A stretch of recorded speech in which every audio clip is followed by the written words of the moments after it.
muchísima atención. Se ha percibido la mayor caída en la historia de los multifondos en lo que va del año. Esto es una pérdida de todos los fondos. Nos acompaña en el estudio el economista y académico de la Universidad Central, Jean-Paul Quinteros. Nati, porque es realmente calamitosa la caída. Claro, Jean-Paul, y en ese sentido, bueno, agradecerte estar con nosotros porque hay muchas personas que le preocupa lo que ha pasado con sus fondos, se meten a su página de internet y empiezan a ver, oye, he ido perdiendo todos los días un poquito más, y ahí uno se pregunta qué puede hacer, cuál es la perspectiva. Mira, estamos viendo justamente la portada de algunos medios acá en 24 horas, dice, histórica caída en todos los multifondos. ¿Qué aconsejan los expertos, Jean-Paul? Mira... Hola, gracias por acompañarnos. Sí, muchas gracias. Sí, muchas gracias por la invitación. La situación tiene que ver con lo que está pasando en el mundo. O sea, llamándolo en simple, han ocurrido situaciones externas e internas. Externa, el conflicto de Rusia y Ucrania, la inestabilidad que está ocurriendo también en Asia, sobre todo en China, en Japón, etcétera, en Corea del Norte. Tiempo, pero para entenderlo bien, y antes que sigas con otro punto, ¿por qué una inestabilidad entre una guerra en Rusia y Ucrania, que nos queda bien lejos, va a afectar la ganancia o la no ganancia que pueda tener yo en los multifondos? Ya, mira, en simple, las AFP, que son las administradoras de fondos de pensiones, tienen un vínculo directo con la inversión, ¿ya? Todo evento que genere incertidumbre afecta a la inversión. Como afecta a la inversión, afecta a las AFP. La guerra de incertidumbre, no sabemos qué va a pasar, se vende menos trigo, no hay gas. La alza de inflación, los precios que están altos no solo en Chile, sino que en el mundo. Por ejemplo, cómo eso se manifiesta en términos concretos, los bancos centrales o la Reserva Federal, que es como el Banco Central de Estados Unidos, suben sus tasas de interés. Eso que desincentiva la inversión. Si se desincentiva la inversión, los rendimientos de las AFP caen, y eso explica por qué ha habido un efecto transversal en todos los fondos de caída en términos de rentabilidad. Eso explica en general y en simple. Ahora hay distintos fondos y a uno siempre le recomiendan, según la edad, tener los fondos en el A, el B, el C, el D o el E, pero acá en este caso hemos visto que todos han perdido. ¿Algunos más que otros? Sí, de hecho, en este mes en particular se dio una situación bien especial, que es que el fondo E, que se supone es el menos riesgoso, es el que ha perdido más. Y eso es preocupante porque en el fondo E están las personas que están próximas a jubilarse. Claro, las de mayor edad. De hecho, el sistema establece que en el caso de los hombres, a partir de los 56 años, y en el caso de la mujer, a partir de los 51, solo pueden cotizar en estos 4 fondos. Ahora, las AFP van dando recomendaciones que uno se vaya inclinando hacia este tipo de fondos, porque se supone que son los que tienen menos riesgo. El fondo A es el más riesgoso y el fondo E es el menos riesgoso. Jean-Paul, ya, y sabes que tenemos una gráfica en la cual muestra cuáles fueron las variaciones entre enero, septiembre y el último mes. Y en ese caso ahí vemos como justamente lo que te decía la Nati, el E renta bajo o menos un 3,23%.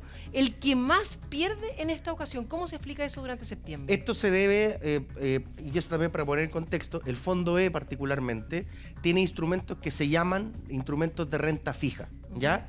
Son instrumentos que en general tienen que ver con bonos que transan el Estado, los gobiernos y algunas instituciones más o menos grandes. Estos se ven fundamentalmente afectados por decisiones que toman los bancos centrales. Cuando suben las tasas de interés en los bancos centrales, eso afecta al valor de estos instrumentos que se utilizan en el fondo E. Y eso explica en general esta gran caída, porque si uno recuerda, la Reserva Federal ha subido las tasas de interés a partir de los 2 últimos meses anteriores, y el Banco Central también ha ido subiendo las tasas. Entonces, se explica en gran parte que en este mes en particular, este fondo es el que tuvo mayor caída. ¿Y esa es la tasa de interés que se sube para controlar la inflación, pero por otro lado tiene este efecto? Claro, precisamente. Si se sube la tasa de interés, tiene el objetivo de frenar la actividad del dinero, del movimiento del dinero. Eso contribuye a que los precios vayan a la baja, pero, como también se ha mencionado, ese costo afecta a la inversión, que a la larga termina repercutiendo en el crecimiento. Jean-Paul, ahí solamente para seguir con el E, el fondo E, ¿por qué? Porque lo encuentro tan importante, hay mucha gente que está a punto de jubilarse o que ya podría haberse jubilado y decidió trabajar un poquito más para juntar más fondos. Claro. ¿Qué se les recomienda a esas personas? ¿Que se jubilen ahora porque puede seguir perdiendo su fondo rentabilidad, o que esperen un poquito más? Mira, eso depende también de la base sobre la cual se impone, porque no es lo mismo que una persona imponga con el sueldo promedio en Chile, que es aproximadamente 500.000 pesos, que alguien que impone con 1,5 millones, claro, 2 millones de pesos. Eso es el contexto. Segundo lugar, lo que se pronostica para el año que viene, tanto a nivel local como a nivel internacional, es que va a haber una recesión. Entonces, también hay que poner en contexto que prolongarse, por lo menos en este periodo, no va a contribuir a disminuir las pérdidas. Ahora, también no se recomienda que una persona, por este pánico que están sufriendo los fondos de caída en su rentabilidad, se esté moviendo continuamente porque puede solo absorber las caídas y no las alzas. De hecho, estos fondos que son los menos riesgosos, o sea, los más riesgosos, tienen mayor posibilidad de ganancia, pero también mayor posibilidad de pérdida. Pongámoslo justamente en contexto, Jean-Paul, y si vemos la siguiente gráfica en la cual mostramos lo que ha ocurrido en los últimos 12 meses, no solamente en el año 2022, ahí está claramente lo que nos decía Jean-Paul, en el último año completo, es decir, septiembre de 2021, septiembre de 2022, la mayor pérdida la tiene ¿quién? El fondo A, en este caso baja un 15,20%, y así va decayendo hasta que el fondo E representa que en los últimos 12 meses, a diferencia de lo que vimos en el último mes, sube un 0,07%. Poquitito, sí, exacto, bien poquito, pero por lo menos no pierde. Claro. Ya, la recomendación, como decía la Nati, para alguien que está a punto de jubilarse probablemente no es seguir esperando más porque no se ven luces. Claro. Pero para quienes le queda todavía 5 años, o que ¿qué debería hacer? ¿Debería mantenerse en el fondo que está? ¿Debería tratar de subir un poquito? Si está en el D, irse al B o al C. Yo creo que es lo contrario. ¿Por qué?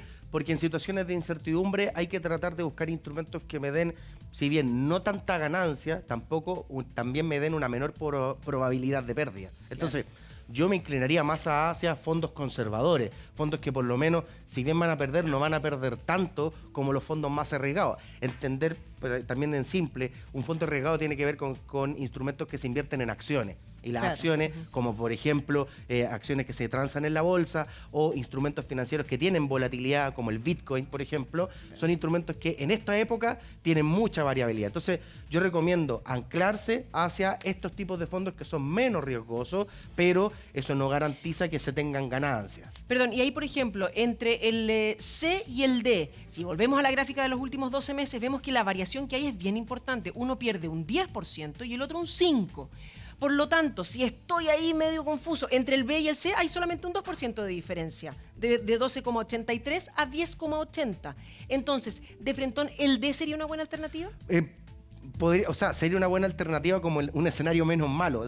Sí, claro, si estamos claros que no hay ninguno bueno. Siento el pesimismo, pero es una realidad. Todos los fondos han perdido y el fondo E técnicamente ni ha ganado ni ha perdido, porque un 0,07. 0,07 es un valor muy bajo. Entonces, solamente hay que tratar de minimizar la pérdida, tratar de anclarse a fondos que, como tú bien dices, vayan teniendo menor pérdida acumulada. Pero eso es un escenario de crisis. También nosotros no sabemos qué es lo que va a ocurrir de aquí a final de año, porque también la Reserva Federal, Estados Unidos, ha tomado una decisión mucho más agresiva de lo que pensaba la comunidad internacional respecto a su situación inflacionaria. Entonces también, si ellos, mientras más suben la tasa, mayor o más aguda va a ser la recesión el año que viene. Jean-Paul, pero yo te quiero hacer 2 preguntas en una. ¿Por qué?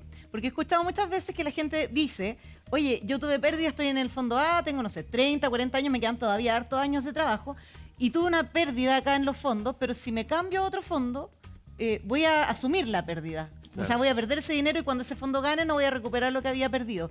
¿Es así y estamos tan informados ahora o estamos más informados que antes? Los chilenos nos hemos ido interesando en entender efectivamente cómo funciona esto. Mira, siendo súper sincero, esto para alguien que no tiene mucho conocimiento de finanzas, esto es muy elambicado. En términos de que hay que entender qué es la rentabilidad, con instrumentos de renta fija, renta variable. Es complejo de entender. Es complejo de entender ya para alguien que no tiene mucho conocimiento financiero. Ahora, ¿qué es lo que yo recomiendo? La información oficial se encuentra en la Superintendencia de Pensiones. Ya hay un punto para preguntar, para meterse en la página web. Ahí se encuentra información de la rentabilidad de todas las AFP que están vigentes, tanto para el último mes como para 12 meses o un periodo aún más extendido, y eso también permite saber, no solo en el corto plazo, sino que en un pronóstico de largo plazo, pensando en que las pensiones son una decisión de largo plazo, una buena forma también de saber si me conviene o no estarme moviendo continuamente de fondo, porque, como insisto, mientras más riesgoso es el fondo, mayor probabilidad de ganancia y de pérdida puedo tener. Entonces hay mucha más volatilidad o variabilidad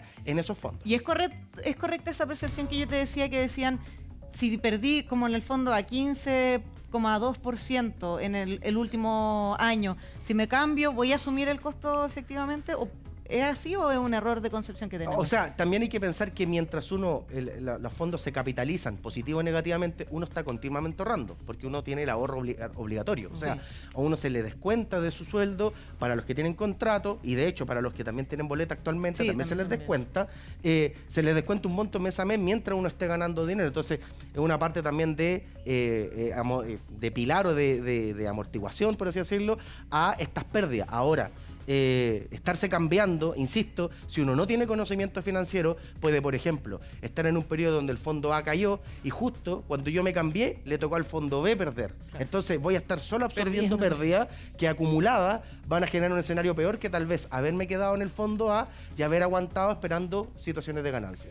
Si yo tengo 35, 40 años, me queda, yo ya daba el ejemplo, 20 años de trabajo, ¿me conviene mantenerme en el fondo A, que es más riesgoso, pierde más, pero a la vez puede ganar más?